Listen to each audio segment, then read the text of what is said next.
Hello, my name is Lionel Sandner from Pembroke Publishers, and thanks for joining us tonight for our webinar.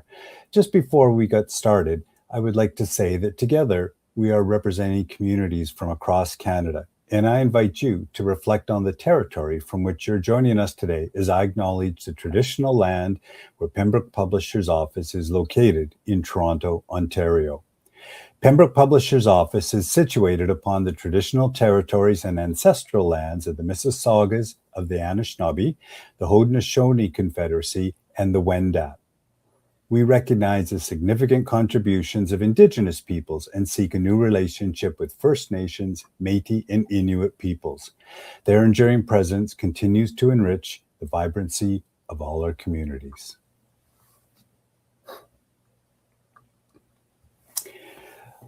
Welcome everyone to our session this evening. It's great to have you here.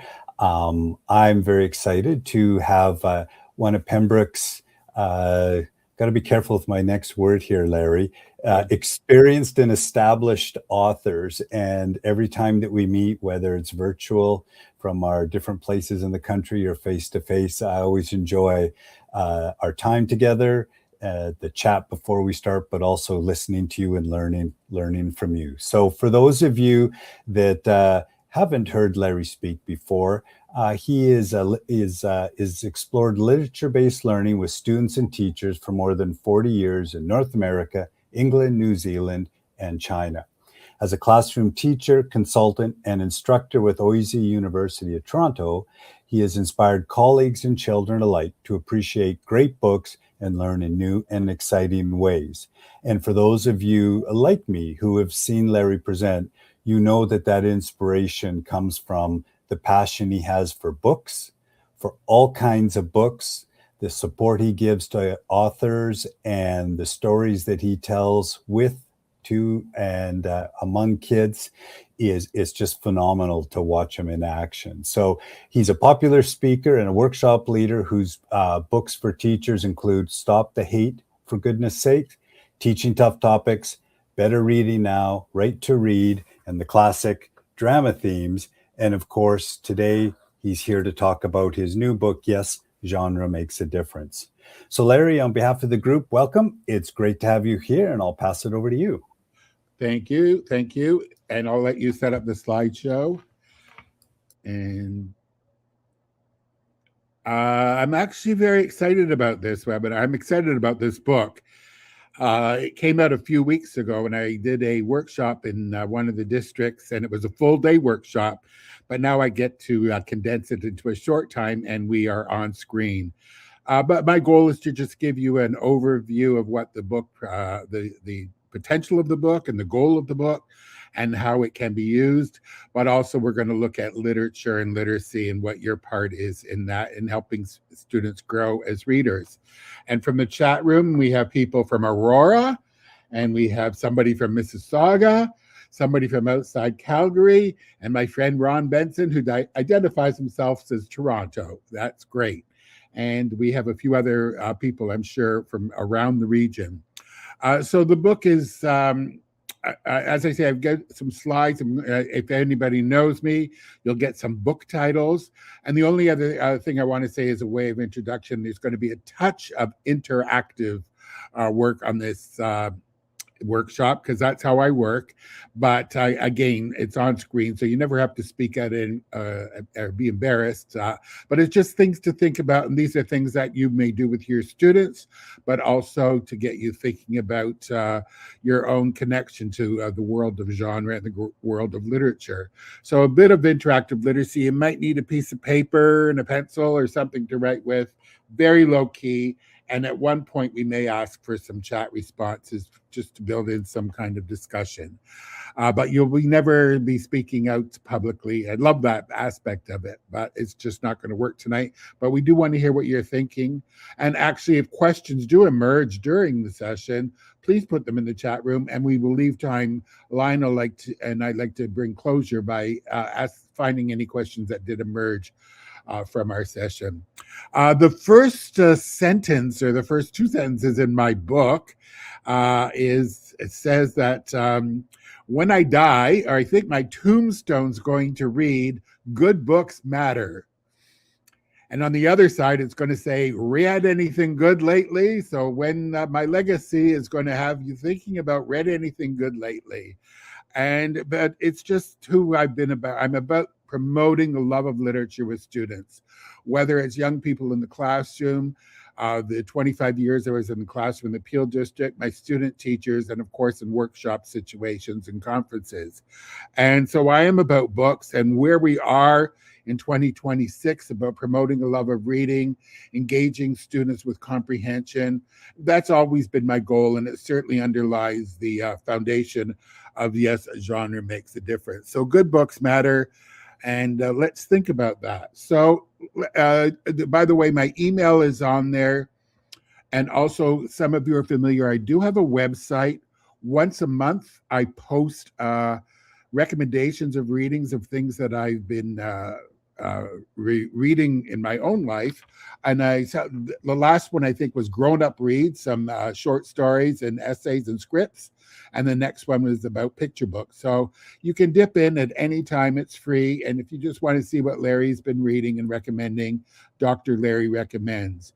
And one more thing, the books that I will show you today, and I'll remind you again, is on a book list that I prepared for this webinar, and Lionel will be sending that to you. So my email and my webinar information is on that, and you're welcome to contact me at any time. So that's a way as an introduction. Okay, Lionel. Lionel's controlling the PowerPoint because he's got better fingers than me. So yes, genre makes a difference. A subtitle, reading and writing activities that deepen student understanding and appreciation of all kinds of texts.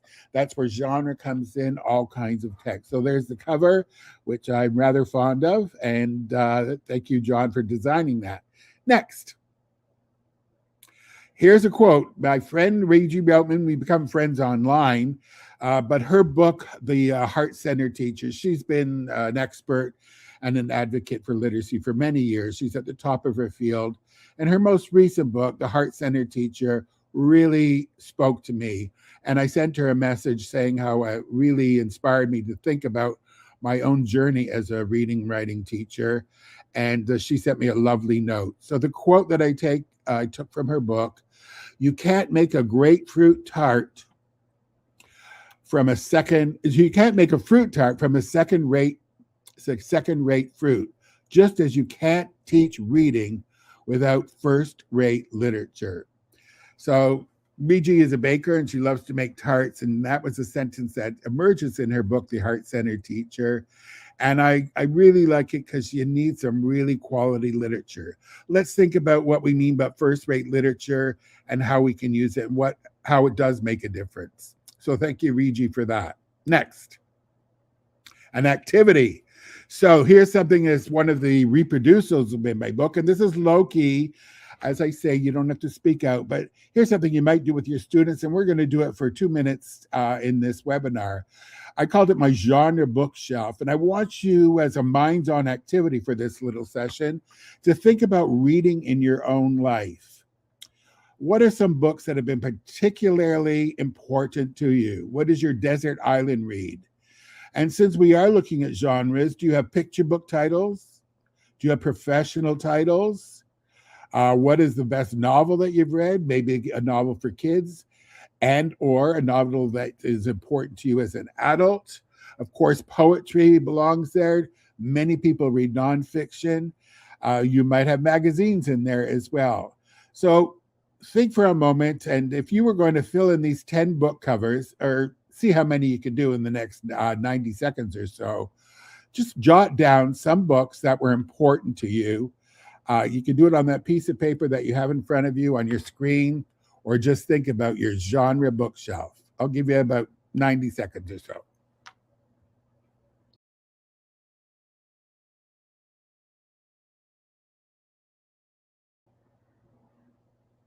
And just finish off. If you didn't get 10, that's fine. It's not a test.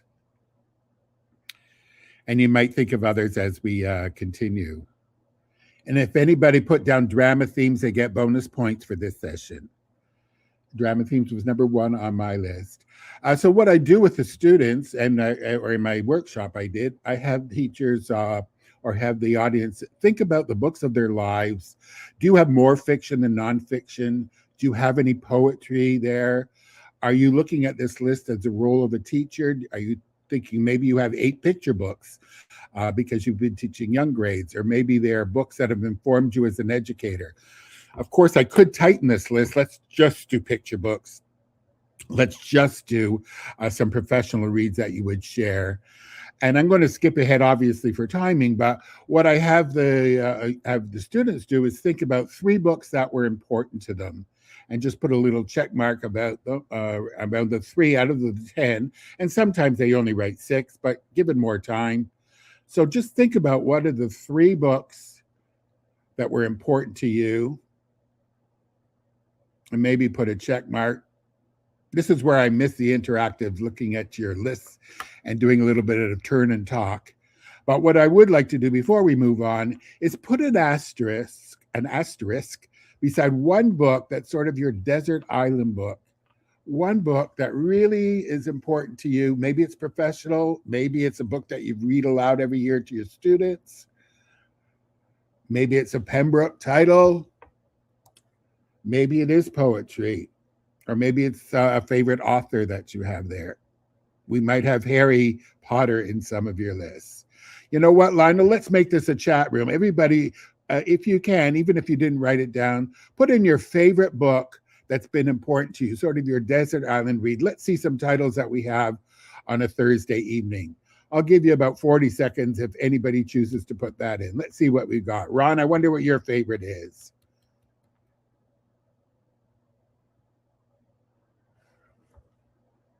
Historical fiction, great. Shakespeare, wow, hooray for Shakespeare. The Human Connection, Fifth Business, Mr. Davies, Robertson Davies. Ron Benson is The Human Connection, there we go. It's Bill Martin Jr., let's celebrate him. The Freckle-Faced Bear, how many people have read that? Thanks, Melinda, for mentioning that. The Hiding Place. Ogress and Orpheus. Thanks, Shauna, for that. There we go. Let's just get 2 more there, and we'll move on.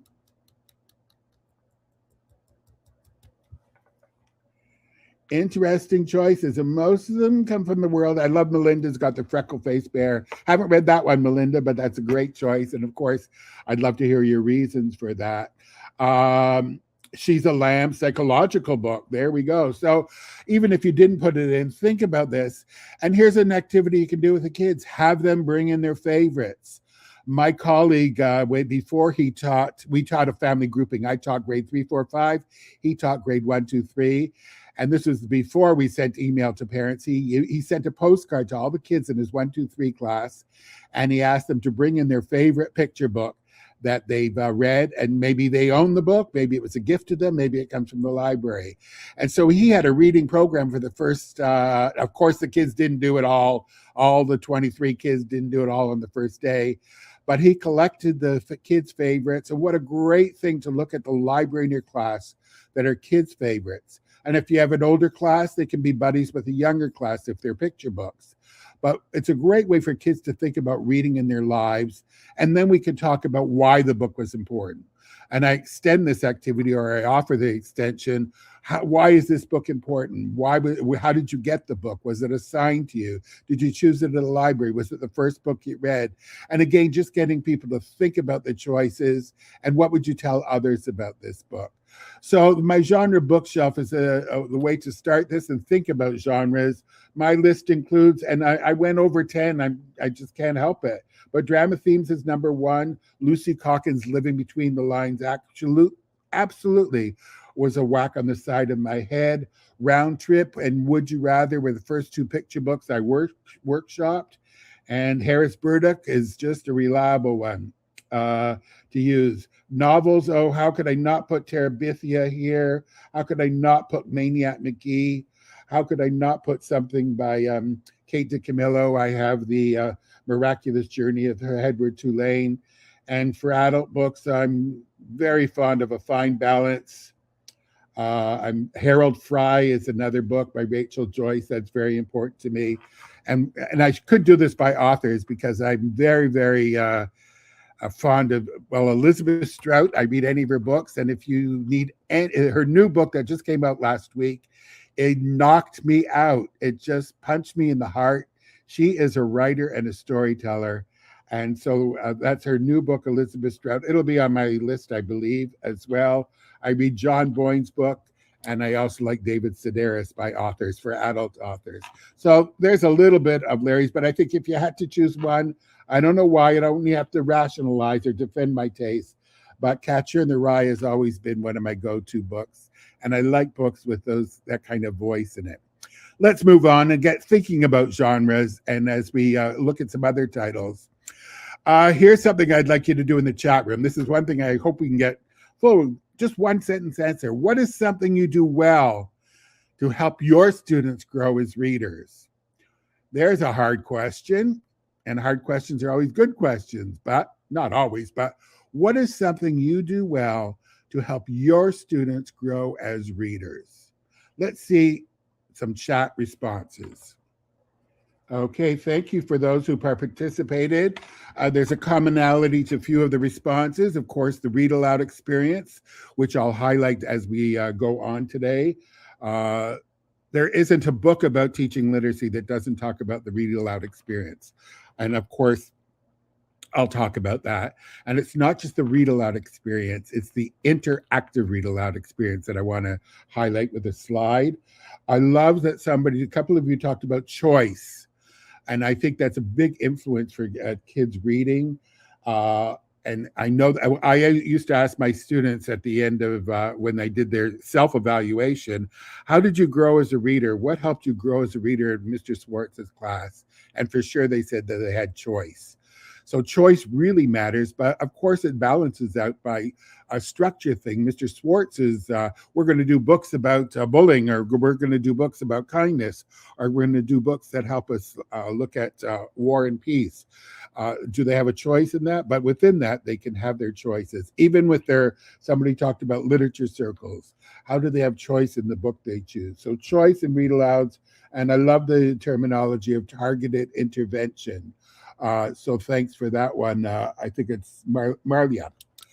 So there's some really important things to talk about. Let's see what Larry's list has, because this comes from my book. I had a little bit more time to think about this. I think it's the next slide, Lionel. No, we'll do that. We'll skip this one. So here's Larry's Seeds for Growing Readers. And Lionel, can you help me? I'm going to read one and then you read one. Okay, we'll do a little bit of alternate reading here. Sure. Number one, read to your students every day. Share your own interests and book choices with students. Introduce picture books, fiction, nonfiction, and poetry across the curriculum. So that one speaks to genres, and it speaks that literacy is not just your 9 to 10:30 or 9 to 10:15 block. It's across the curriculum.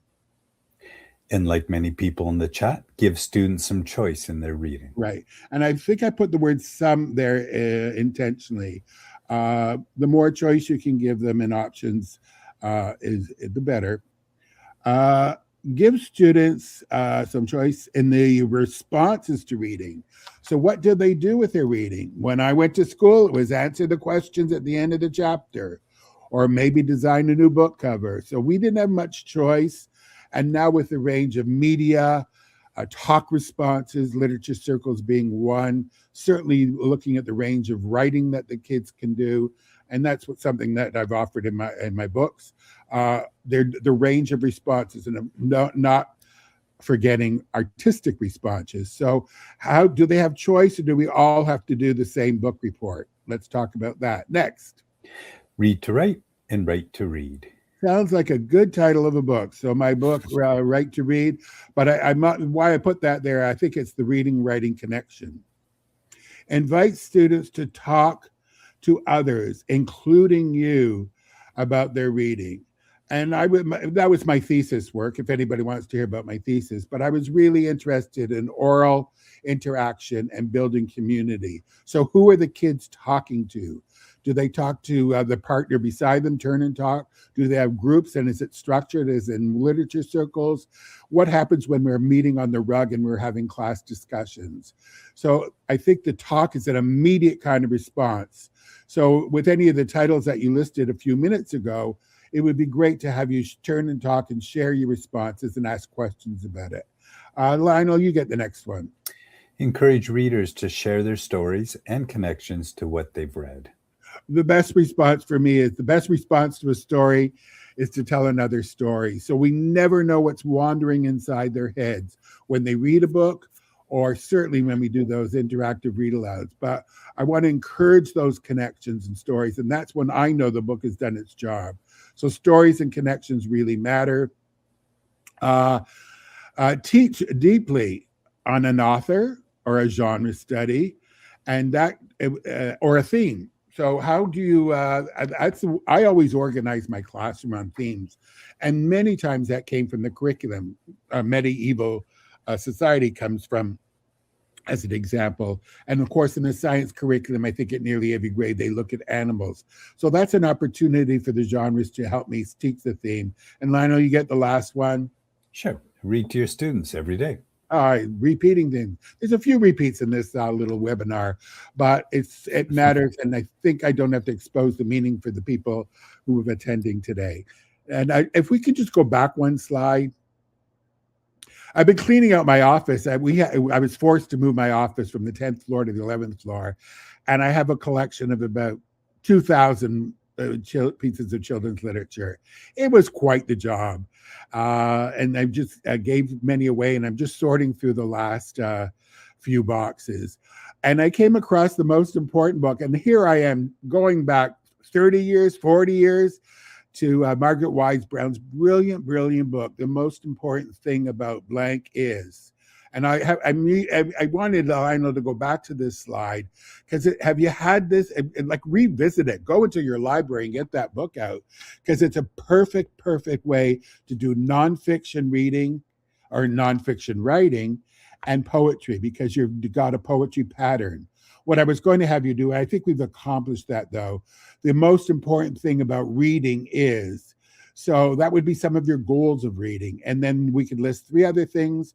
And if you know this pattern, you just repeat the fifth on the 5th line. But the most important thing about reading is, the important thing about reading is that it connects you to the world, and it brings the world into the classroom, takes the classroom to the world.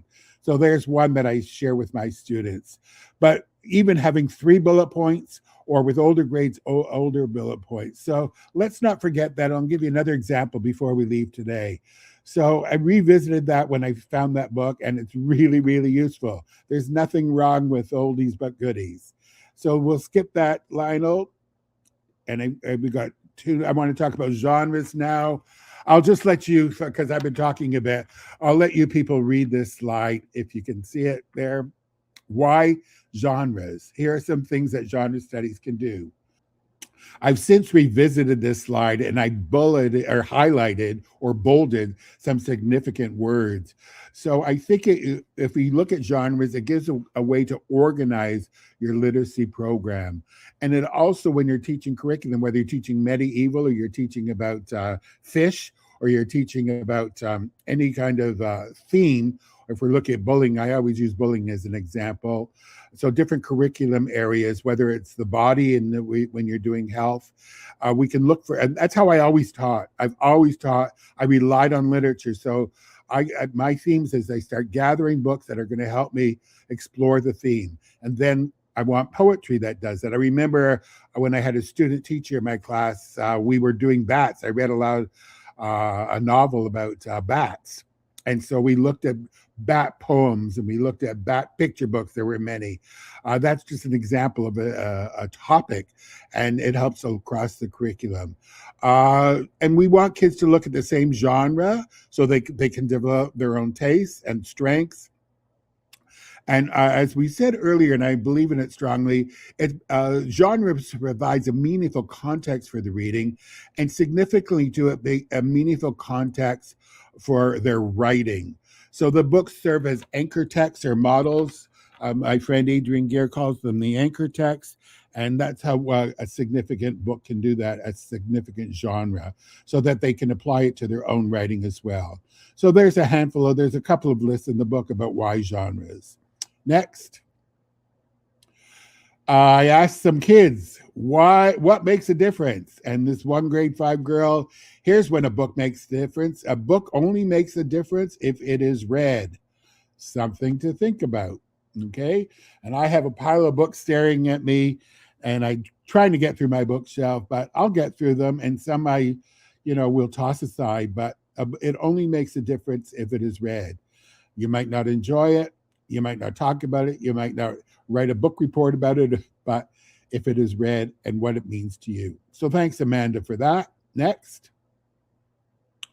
The genres in the book, I've narrowed it down to the picture book experience, the novel experience, the nonfiction experience, and the poetry experience. So those are the 4 main genres when we're looking at literature in the classroom. In each genre, I list subgenres. So what are the kinds of picture books? So whether we're looking at counting books or alphabet books or wordless books, those might be considered subgenres.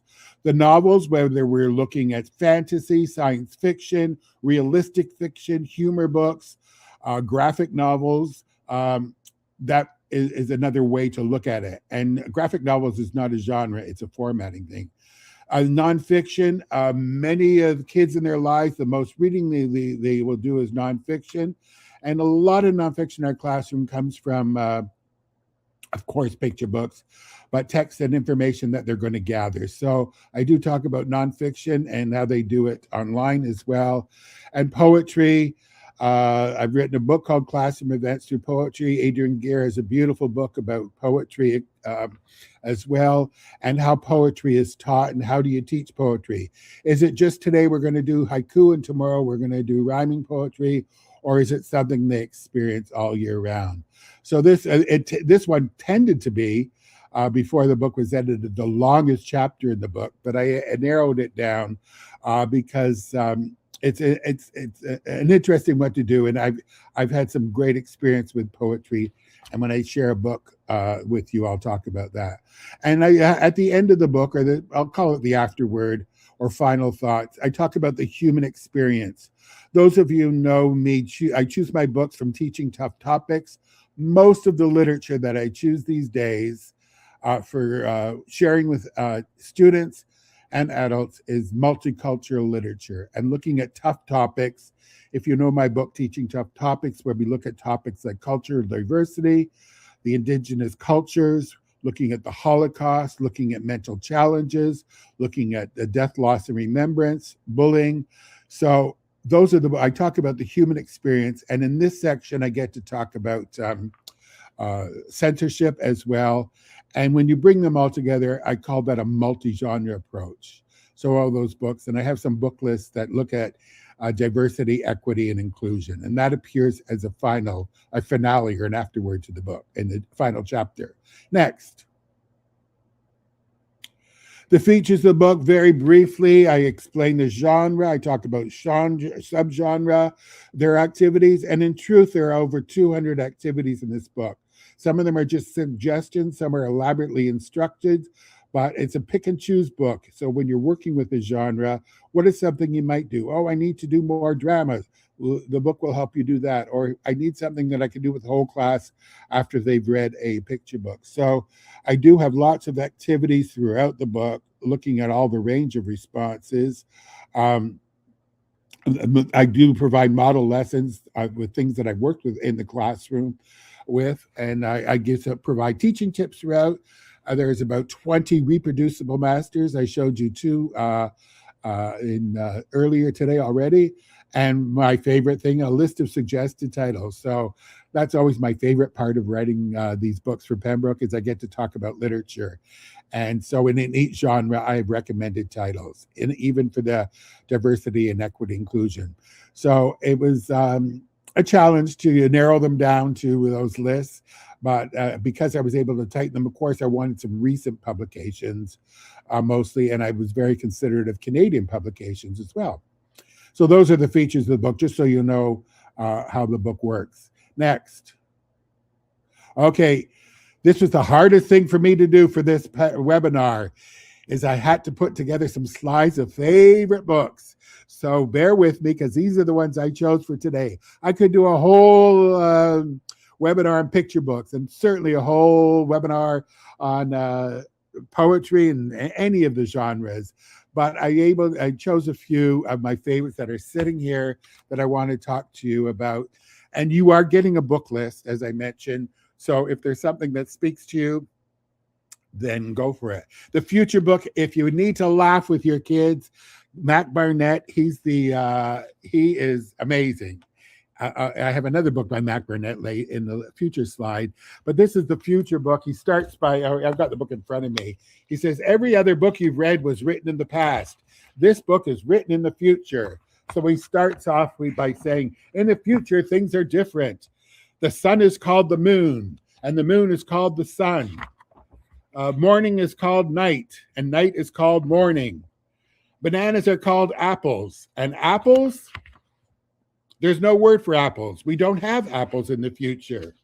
And people are called Charlie Cheeseface.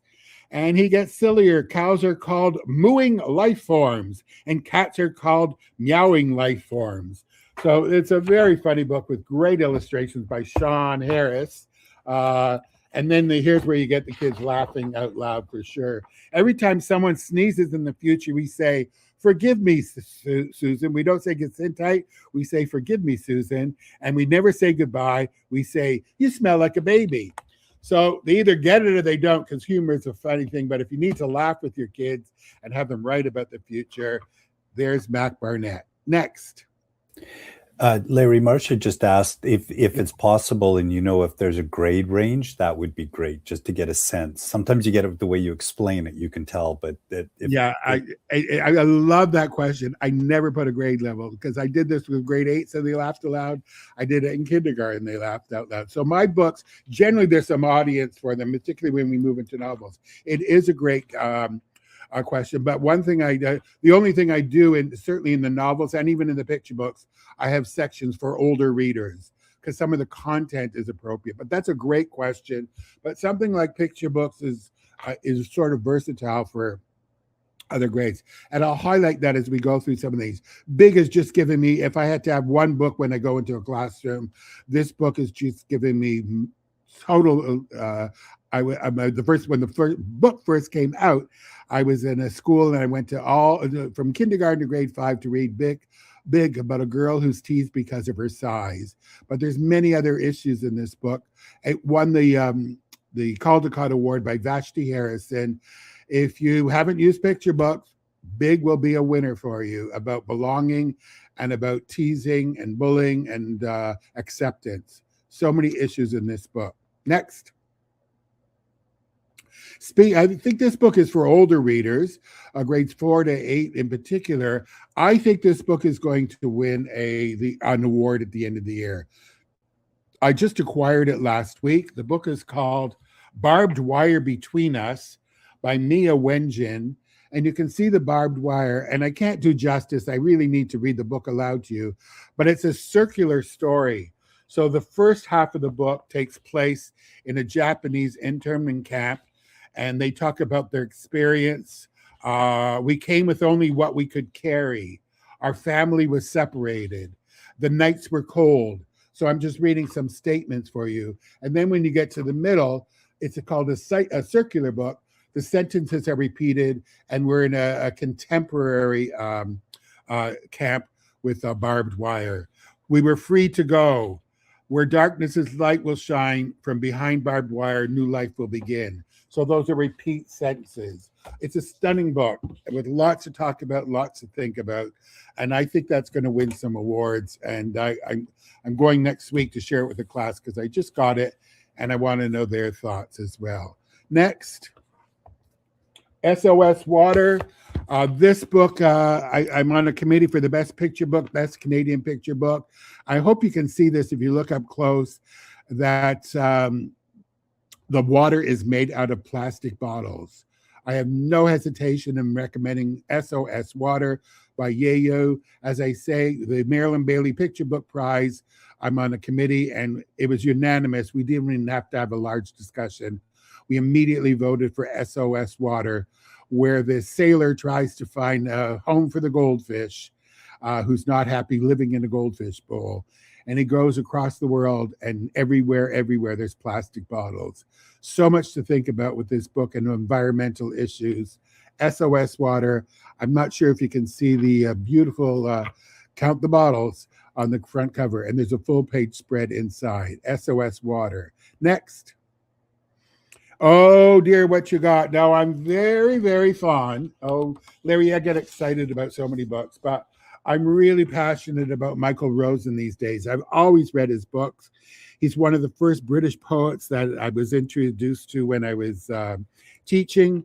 He came to Canada about 30 years ago when Peel Board did the Talk project. And I remember hosting him in the car. He won't remember me. He's a hero. He's absolutely brilliant. He writes picture books. His books for adults, he talks about his experience, his near-death experience with COVID. He writes books about teaching. So he's written over 200 books. So I certainly don't own all of them, but I've now got in front of me on my table a Michael Rosen pile. He's best known for Going on a Bear Hunt, which has been translated and read throughout the world. And that was written by him and illustrated by Helen Oxenberry. Oh dear, look what you've got. Now, you can't see the pictures, but I'm going to give you a taste of this book. And think about what does this book teach kids about reading? Oh dear, look what I got is the title. I went to the shop to get me a carrot. Oh dear, they gave me a parrot. And that's on a separate page. Oh dear, look what I got. Do I want that? No, I do not. I went to the shop to get me a hat. Oh dear, they gave me ... a cat. Oh dear, look what I got. Do I want that? No, I do not. I went to the shop to get me a coat. Oh dear, they gave me of course, you can do the syntax there and fill in the blank, a goat. Oh dear, look what I got. Do I want that? No, I do. And hopefully the word not is in your head. A beautiful, beautiful book. It's entertaining, it's engaging. Of course, you didn't see the illustrations, but just stepping up from their phonics instruction, they'll learn to read with a book like that. They can read the word not and got. They know that cat is going to rhyme with hat, but they're getting it in context. It's a brilliant book, particularly for young readers, but it's an engaging book as well. Hooray for Michael Rosen. And before I leave him, he was just awarded the Bologna Book Fair, just announced the Hans Christian Book Award, which is given to a body of work to an author and illustrator. And Michael Rosen won the award for his work. So I was thrilled. The story goes that he was invited to go to Bologna, but he was going onto the plane, and just as he got to the gate, his passport, they found out that his passport expired, not because he didn't renew it, because of the rules of COVID. So he never got to the conference, and he went home. And in the article I read, he says, it wasn't so bad. When I got home, I got a phone call that he won the Hans Christian Andersen Award. Hooray for Michael Rosen. And he is coming to Ottawa to the IBI conference in the summer. Next. Speaking of Michael Rosen, staggering. Michael Rosen's son died about 20 years ago, and he wrote a book called The Sad Book, and he's talked about experiences. Well, in 2026, he wrote this book, Where Are You, Eddie? He's thinking about Eddie in his life, and he has a conversation with his cat. And the cat says, well, he's Eddie everywhere. Let's just look at some places where you remember Eddie. I'm getting goosebumps, because this is the best book that I've come across about death, loss, remembrance, and having kids share stories about people who have moved away or that they've said goodbye to. Brilliant. The man is brilliant. Thank you, Michael Rosen. Next. Now, I talked about read-alouds, but interactive read-alouds. If I could pick a highlighter marker in my book, and I wanted to do that with my publisher, but we don't have highlighter markers in my black and white text, this is something that I say to my students. I said, it's the toughest thing I'm going to say to you, but the most significant. So I made a slide out of it. Nothing Nothing can replace real books read by real adults with real kids. So my students, they talk about the read alouds, but I'm telling you, I just finished watching a batch of teacher candidates, and the only thing they do, and I understand this, and I want to talk about it, and let's get into groups and discuss, is they just turn on the power of the YouTube, they read the book and feel that they've done it. I was so excited that one of my teachers did the color monster. She says, because she wanted to teach the kids about the monsters. I'm sorry, about emotions. And she turned on the PowerPoint or the YouTube and just left it at that. My heart sunk. The opportunities to ask questions, to share connections, to show your thinking, all the stuff of interactive reading alouds. So my answer is balance. I know it's a hobby. It's an expensive hobby for me, and it's my career. So I buy books, but getting books from the library, showing the kids your favorite book. What is the book that the teacher next door read? What is your teacher librarian if you're lucky enough to have one? What books do you read and review? What books does Larry recommend to you that you want to share with kids? Find a favorite author. Find a favorite book that will give you lots of mileage. And it's the interactive read aloud. My answer is balance. And I think it all turned, or did a turn, with COVID because we relied on virtual books, etc., and that capacity. But if you're going to do that, if my students are going to do that, I plead with them to balance it out, because nothing can replace a real book read by real teachers. So there's my sermon for today. Next, nonfiction books. I think some of you, if you've met my webinar, met me in workshop, this is just a gift for teachers. If you come to Earth, and it's a letter written to an alien creature, a creature from outer space, and it's on my handout. Dear alien creature, if you come to Earth, here's something you need to know about ... What a perfect way for the kids to write things that they know about. Here's what you should know about. One kid wrote about Pokemon. One kid wrote about his dog. One kid wrote about the cell phones. So they can take what they know. If you're doing it in science, they can talk about things they know about an animal. I went into a grade 3 class and I asked them, I want you to tell teachers, what would you tell teachers about reading? Let's write a letter to creatures from outer space and ask them, what do you know about reading? And one kid said, Mr. Swartz, if he can't read, how are they going to read our letters? That little rascal. But the kids did a beautiful job. And my niece's class last year for my book, Stop the Hate, they wrote a letter. How would you explain hate to somebody from outer space? How would you explain equity? How would you explain bullying? How would you explain racism? So this book is an opportunity to do that. That's by Blackwell. She's a genius as well. I like to buy her books. So moving on to nonfiction. Yeah, there's the new one, Melanie Watts. She wrote the book about squirrels. And I'm going to come back to this book. It's called 10 Shocking Facts About Capybaras. There we go. What are some facts that you know about capybaras?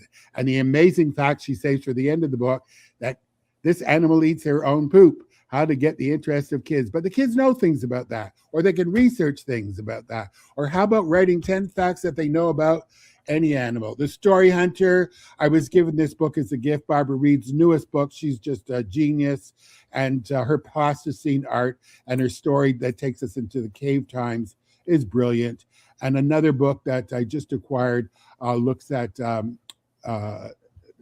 whale that's washed up on the sea. So it's a story about some kids who try to save the whale. So those are 3 nonfiction books, and they're all Canadian. Next. So, and there's 2 Canadian books that I've used. When You Can Swim won the Governor General's and the Best Picture book last year. And Every Belly, another Canadian book, it won the Kirkus Prize. It was the first time a Canadian picture book won the Kirkus Prize, $50,000. Theo Lamb, fantastic. It's a beautiful book that looks at every belly. So it's a great book about diversity, because we all have bellies, but we're all different. And if you had to buy one book, and I went into Indigo and they have this on display, I think it's a Heather book. But I bought this at a conference last year, Don't Trust Fish. And when you open the book, the lesson, the lesson plan is right there, because it starts with, this animal has fur.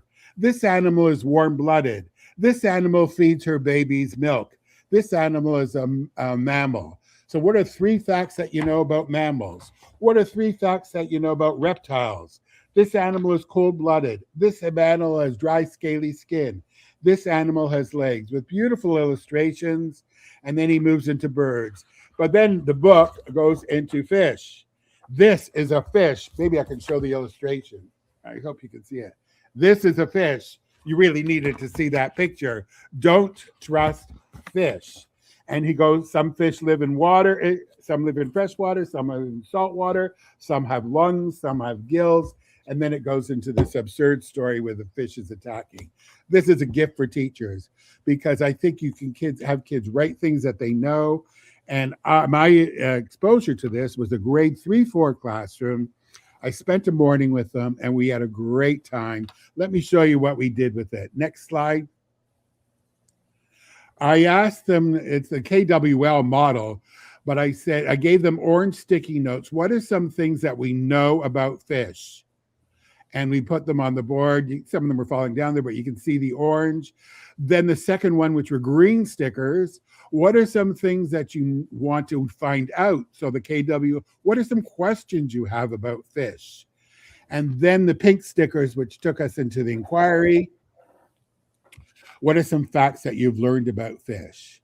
We actually watched a movie from National Geographic and they did some other research. And I said, here's the challenge. Let's see if we can get 100 sticky notes. And I was just a visitor in the class and they almost did it. Some of them knew fish in another language. So it's just another way to do the KWL model. And that's how I extended Don't Trust Fish. Next. That's We Wonder. So you can see how the close-up of the questions that we ask, things that we wonder about. Next. And here's some slides. Some fish live in salt water. Some live in fresh water.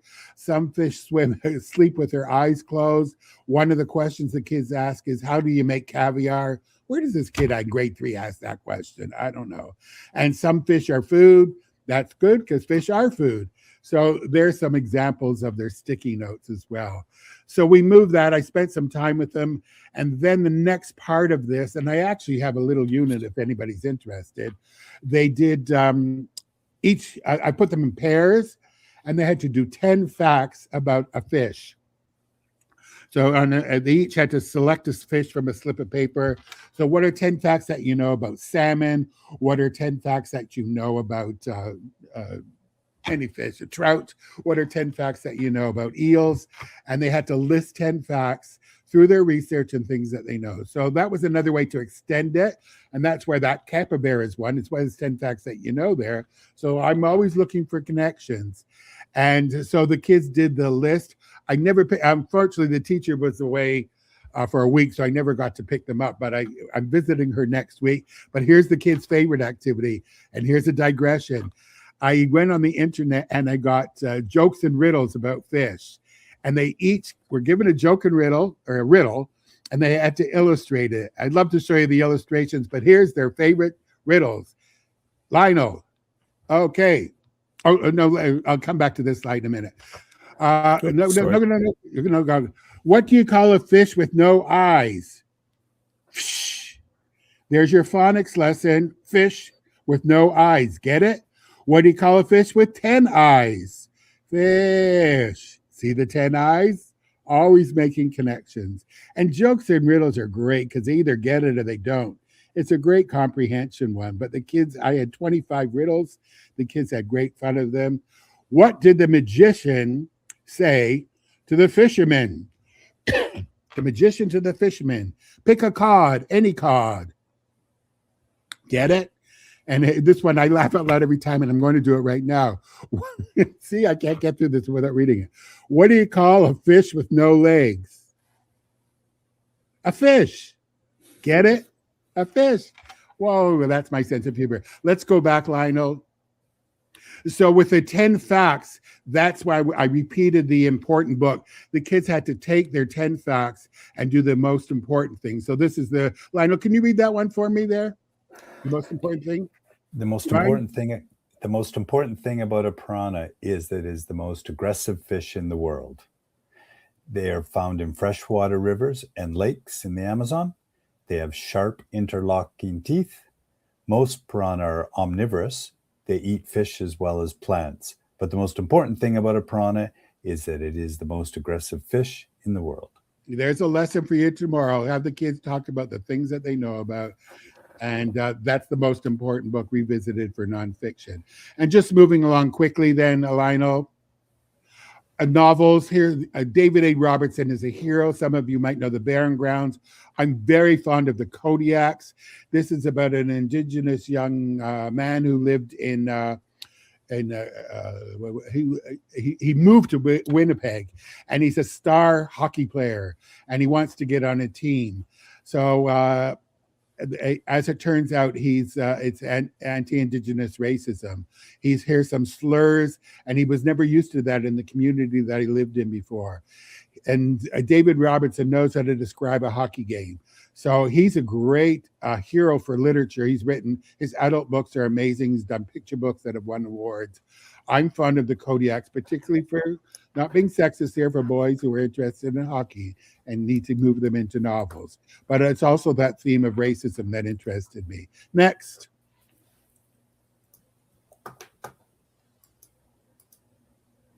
Gordon Cormer, Old School, is about a kid who's only been to school in a senior's home, and now he's going to the school for the first time. And how does he adjust to the school? And I was a mission on my last several webinars. Linked is a book that every teacher must read, particularly grade 6, 7, 8, because it's a true book that deals with anti-Semitism and the Holocaust. And it's a school that there's swastikas on the locker, and they want to figure out why they're there and what does it even mean. Hooray for Gordon Corman. He's now written over 105 books, and he's another Canadian hero. Next.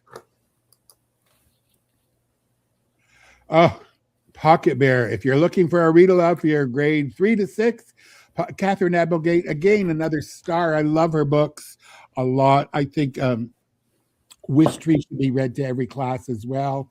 But Pocket Book tells the journey of a bear and its importance in the war. And he has an adventure. It's just a great read aloud because it works on many levels. And her newest book that just came out last week that I finished is Wombat Waiting. And Wombat is actually a dog, an orphan dog. And what she brilliantly does is she sets this story in California, where the families are evacuated from the forest fires. And this is a dog who has never known family. And what I love about it is it's free verse. Wombat Waiting. What a writer she is, Catherine Applegate. I couldn't do a session about novels without talking about her. Let's see if I got any more novels quickly. Popcorn. This is about a book who has anxiety disorder. And he goes to school one day. I love this book so much. Popcorn, because you all have this kid and you're trying to understand why he behaves. And he tries to understand why he behaves the way he's done. And he wants to prevent himself from having a panic attack. Popcorn. Next. I put these 3 on because these are 3 new versions that I've got. These are graphic versions of very popular novels. Refugee has been widely read. This is the graphic novel, Ghost Boys. This is a beautiful, beautiful transition into graphic text. And believe it or not, Tuck Everlasting was made into a graphic text as well. And I applaud when kids can read different versions of a book. And it's actually an activity that I have in my book. Moving on, next. Of course, poetry, I can't do justice to, but what poetry am I going to choose? I have to celebrate the fantastic award-winning author, Sherry Fitch, who I wrote my poetry book with. Summer Feet won a David Booth Poetry Award. Monkeys in the Kitchen, Toes in My Nose. Those are just 3 brilliant books by Sherry Fitch. Next. I have to honor my friend David Booth, Head to Toe Spaghetti. Great fun read about food. And I did put Till All the Stars Have Fallen. That began my journey as a poetry teacher with my grade 5 class. The book had just come out. David gave it to me as a gift. So we're talking in the early 80s. Beautiful illustration paintings by Katie McDonald Denton. And I read the books one by one, page by page. And that set me on a journey for collecting. I now have about 500 picture books on my shelves of poetry. So I wanted to honor my friend David Booth, anthologist and writer of poetry. Next. Almost done. This was shown to me, a beautiful book. Rachel, I'm going to give you this book if you're still on. Dear Acorn, Love Oak. This was just shown to me, and it's a brilliant book because it's written as letters to different subjects, like acorns, like the sky, like a coat, and it's written as letters. So, and then coat. Button, I know I'm not doing this justice. Button writes a letter to Coat explaining how, from his point of view. And in the next page, Coat answers Button. So you flip the page. So I know I'm not doing justice, but short one-page poems about writing letters as poems, unrhymed, free verse poems, brilliant. And what I love about this book, the last page, the afterword, gives you step-by-step instructions how kids can write their own letter poems. So I don't even need a lesson plan for that because it's in the book. And if you haven't done poetry, and Rachel, I'm giving you that as a task to do in your class, or I'll come to your class. Let's finish off then, Lionel.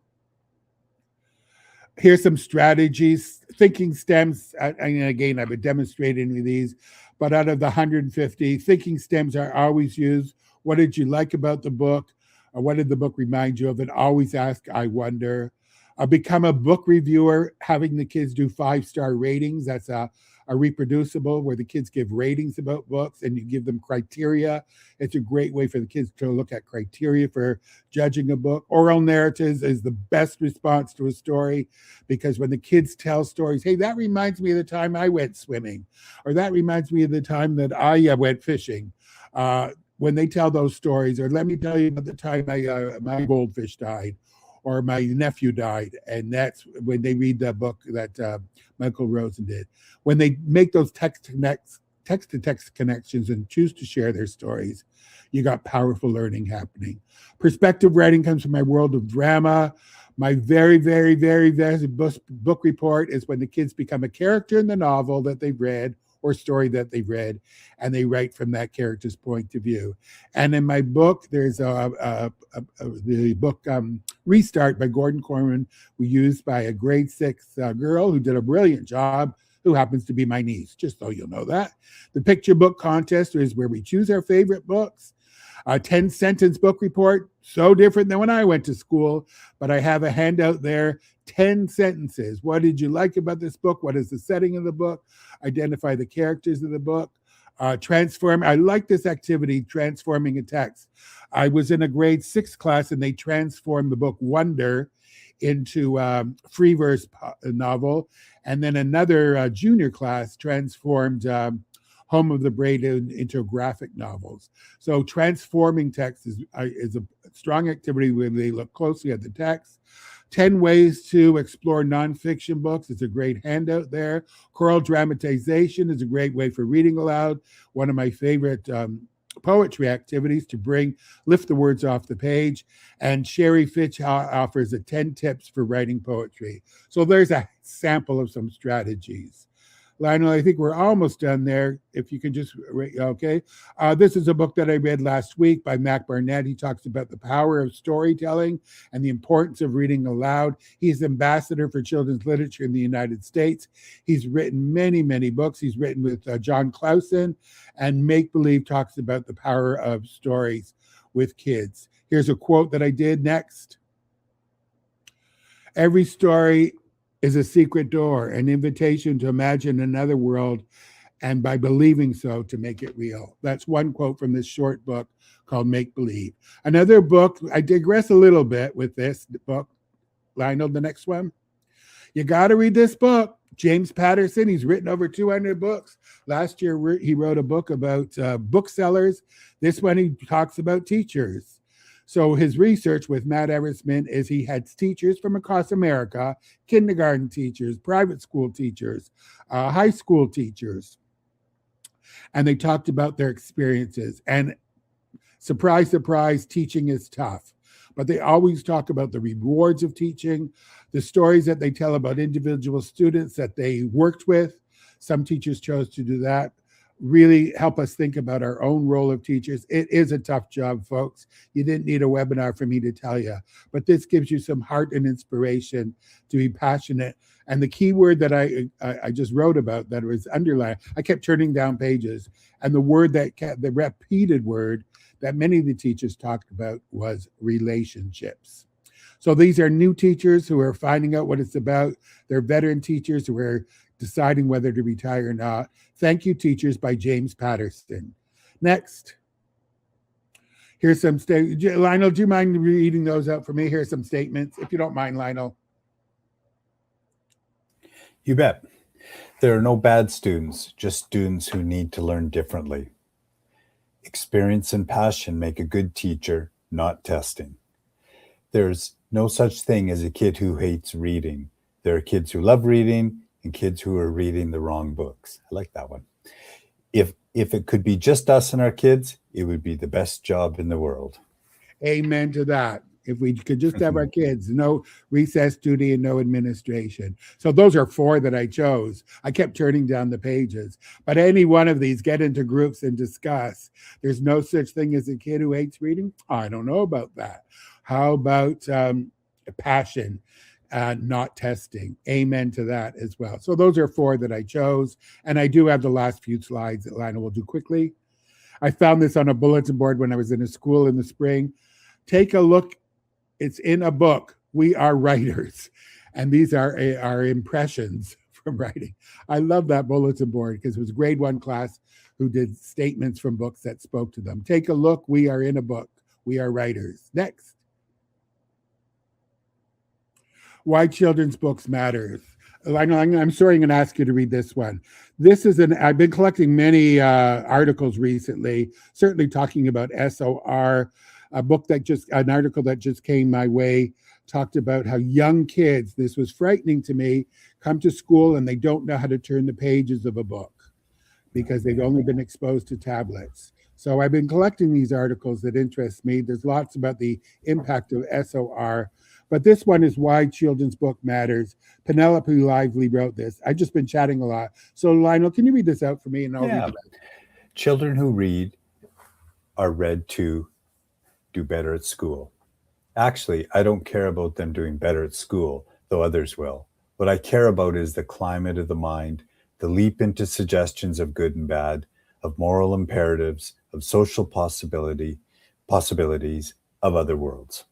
So we can talk about the benefits of reading aloud. Of course, we want to improve their academics and their skills, but she talks about the climate of the mind and what it means to them. So I really like this quote a lot.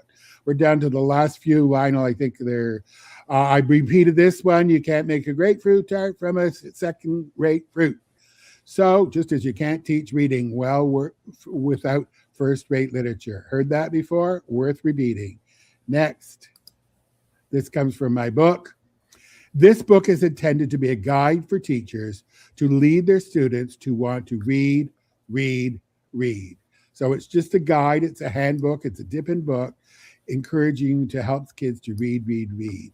Read to imagine, read to connect, read to dream, read to learn. That essentially is why genre makes a difference.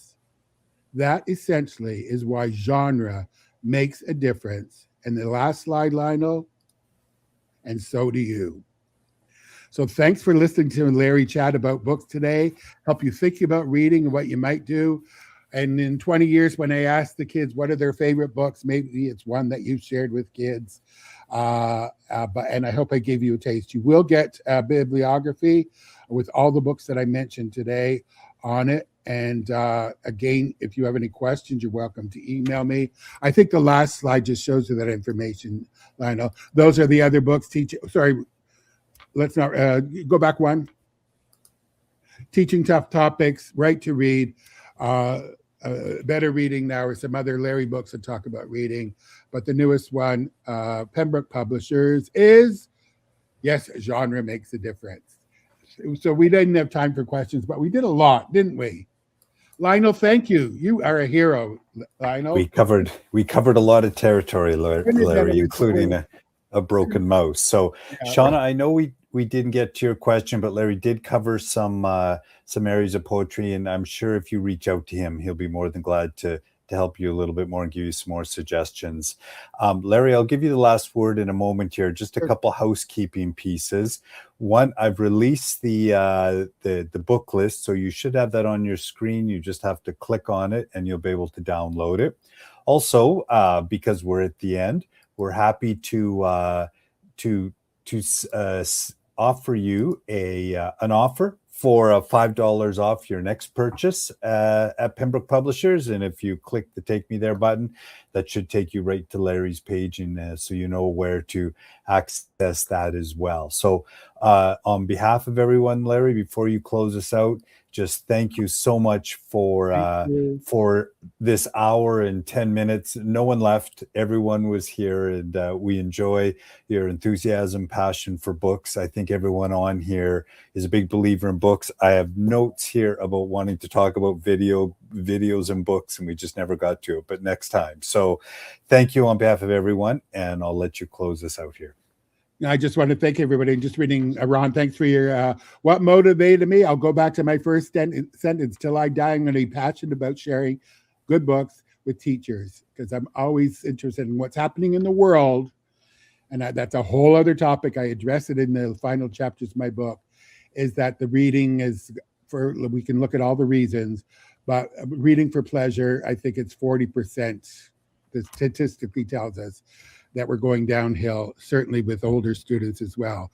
So why did I write this book? Because till I go into that grave, many years in the future, Ron, I'm going to be talking about good books. And I wanted to put it all together in this book. So thank you, Mary. And my editor did a brilliant job of helping me as well. Thanks, Ron, for that question.